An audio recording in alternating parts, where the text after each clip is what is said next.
فرماتے ہیں، رب فرماتا ہے سورۃ فاتحہ آدھی میری ہے آدھی میرے بندے کی ہے۔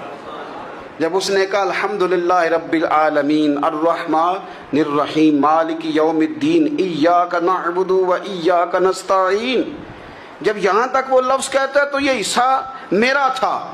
اس نے اپنے رب کی تعریف کی، اور جب کہا نا اس نے اہدنا الصراط المستقیم، اب بندے نے التجائیں شروع کر دی۔ اس نے کہا کہ مالک بھی تو ہے، رحمان بھی تو ہے، رحیم بھی تو ہے، عبادت بھی تیری کرتے ہیں تو مدد بھی تو تجھی سے مانگنی ہے نا۔